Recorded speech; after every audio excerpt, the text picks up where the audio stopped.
एक बात बताएं, अब बात सारी होगी। अब ये कहते हैं पुरुष आयोग वाले कि दहेज ना दें, जो लड़की वाले हैं वो कसम खाएं कि ना दें, शादी नहीं होगी। नहीं ना होगी अच्छा, सर। अब गलत तो आप है ना फिर।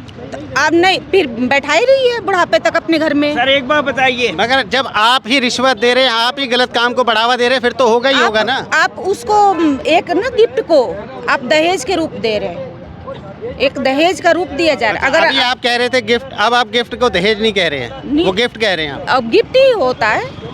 तो गिफ्ट के रूप में आप उसे अपनी लड़की के अकाउंट में एफडी करा दे तो गिफ्ट नहीं होगा नहीं वो। होता तो ना फिर सर। शादी नहीं होगा। नहीं होगा बात ना तो सर। यही आ गई। नहीं, बात सही है, शादी नहीं होगा।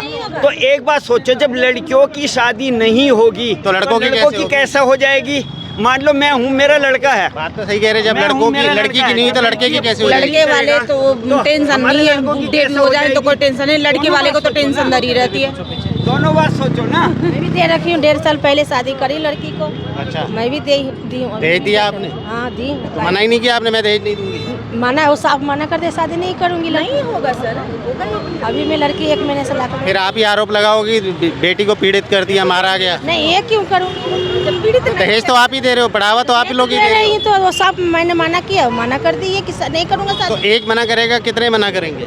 लड़के वाले ने तो आप वो तो पुलिस में जा सकते हैं, कंप्लेंट देते हैं। सरकार ने कहा है अगर कोई दहेज मांगता है तो आप कंप्लेंट कीजिए। आपने की कभी कंप्लेंट? करके कहीं ना कहीं कंप्लेंट नहीं करते ना, आपने की कभी कंप्लेंट की दहेज मांग रहे हैं? नहीं नहीं कंप्लेन करके कहाँ जाइएगा आप? थाने, पुलिस, प्रशासन। जो आप बाद में जाते हैं, जब लड़की को तंग किया जाता है, मारा जाता है, तो आप पहले क्यों नहीं आप जाते? जिसके पास जाने के लिए कह रहे हैं, क्या वो नहीं देता?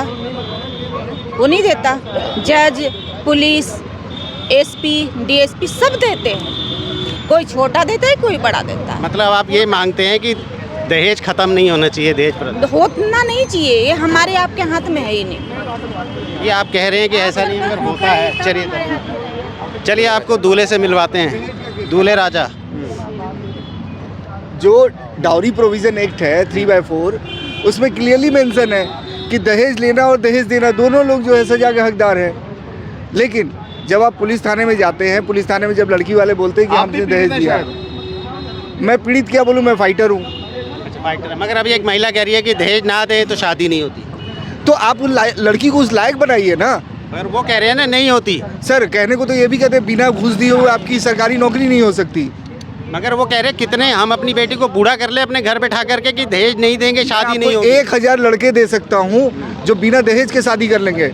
मुझे एक लड़की दे दीजिए जो मगर हो बेरोजगार से सकता है शादी कर ना ले। उस महिला के पास 1001वां आता हो जो दहेज मांगता हो।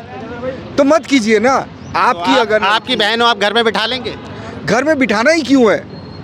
जब दहेज नहीं देंगे वो शादी नहीं होगी। दहेज प्रथा को खत्म करना है या जी। फिर देखिए, हमारा मकसद है इस दहेज प्रथा को ख़त्म करना। हमारा मकसद है दहेज के लिए कोई परिवार ना टूटे। हमारा मकसद है कि दहेज के नाम पे झूठे बलियां चढ़ती हैं लड़कियां, उनके लिए क्या कहेंगे? कौन सी लड़कियां दहेज की बलियां चढ़ती हैं? देखिए कमी दोनों में होती है, ताली एक हाथ से नहीं बजेगी। आपको पता है दहेज के जो केसेस होते हैं 90% केसेस फेक होते हैं, झूठे होते हैं।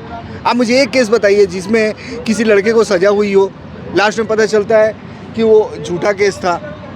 और इसमें पता है क्या होता है, सिर्फ बयान दे देने से लड़के का पूरा परिवार जेल के अंदर। कोई अगर अब कानून बदल गया, पहले तहकीकात होती है। कोई तहकीकात नहीं होती साहब।